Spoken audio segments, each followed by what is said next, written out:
एक साहूकार था, उसके 7 बेटे थे। उसका सबसे छोटा बेटा पांगला यानी पाँव से अपाहिज था। वह रोजाना एक बेश्या के पास जाता था।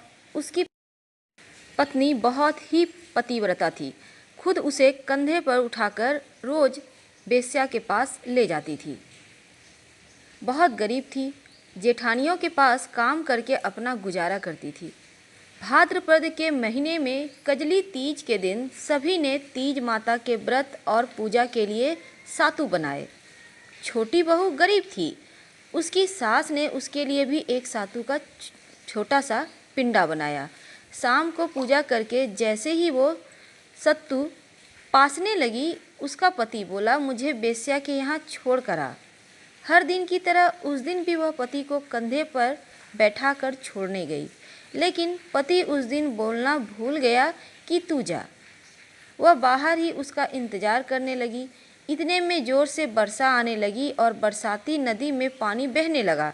कुछ देर बाद नदी आवाज से आवाज आई, आओ तारी जाओ तारी दोना खोल के पी वो प्यारी होए। आवाज़ सुनकर उसने नदी की तरफ देखा तो दूध का दोना नदी में तैरता हुआ आता दिखाई दिया। उसने दोना उठाया और 7 बार उसे पीकर दोने के 4 टुकड़े किए और चारों दिशाओं में फेंक दिए। उधर तीज माता की कृपा से उस बेश्या ने अपना सारा धन उसके पति को वापस कर दिया और वहाँ से चली गई। पति ने सारा धन लेकर अपने घर आकर पत्नी को आवाज़ दी, दरवाज़ा खोल। उसकी पत्नी ने कहा, मैं दरवाज़ा नहीं खोलूँगी। उसने कहा कि अब मैं वापस नहीं जाऊँगा, अपन दोनों मिलकर सातु पासेंगे। लेकिन उसकी पत्नी को विश्वास नहीं हुआ। उसने कहा, मुझे वचन दो, वापस बेश्या के पास नहीं जाओगे। पति ने पत्नी को वचन दिया तो उसने दरवाज़ा खोला और देखा उसका पति गहनों और धन माल सहित खड़ा था। उसने सारे गहने कपड़े अपनी पत्नी को दे दिए और फिर दोनों बैठकर सातु पासा। सुबह जब जेठानियों के यहाँ काम करने नहीं गई तो बच्चे बुलाने आए कि काकू चलो, काकी सारा काम पड़ा है। उसने कहा, अब तो मुझ पर तीज माता की पूरी कृपा है, अब मैं काम करने नहीं जाऊंगी। बच्चों ने जाकर माँ को बताया कि आज से काकी काम करने नहीं आएगी, उस पर तीज माता की कृपा हुई है। वह नए नए कपड़े पहनकर बैठी है और काका जी भी घर पर बैठे हैं। सभी लोग बहुत खुश हुए। हे तीज माता, जैसे आप उस पर प्रसन्न हुए वैसे ही सब पर प्रसन्न होना, सबके दुख दूर करना। तीज माता की जय। अब हम आपको दूसरी कहानी सुनाते हैं। एक गांव में एक गरीब ब्राह्मण रहता था। भादवे महीने की कजरी तीज आई। ब्राह्मणी ने तीज माता का व्रत रखा। ब्राह्मण से कहा, आज मेरा तीज माता का व्रत है, कहीं से चने का सातू लेकर आओ। ब्राह्मण बोला, मैं सातू कहाँ से लाऊं?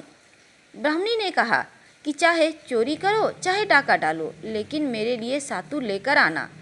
रात का समय था। ब्राह्मण घर से निकला और साहूकार की दुकान में घुस गया।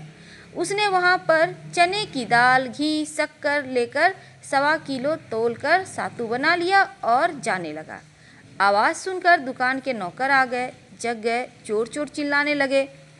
साहूकार आया, ब्राह्मण को पकड़ लिया। ब्राह्मण बोला, मैं चोर नहीं हूँ, मैं तो एक गरीब ब्राह्मण हूँ। मेरी पत्नी का आज तीज माता का व्रत है, इसलिए मैं तो सिर्फ ये 1.25 किलो का सातू बनाकर ले जा रहा था। साहूकार ने उसकी तलाशी ली। उसके पास सातू के अलावा कुछ भी नहीं मिला। चांद निकल आया था। ब्राह्मणी इंतजार कर रही थी। साहूकार ने कहा कि आज से तुम्हारी पत्नी को मैं अपनी धन बहन मानूंगा। उसने ब्राह्मण को सातू, गहने, रुपये, मेहंदी, लच्छा और बहुत सा धन देकर ठाठ से विदा किया। तीज माता की जय। हर हर महादेव।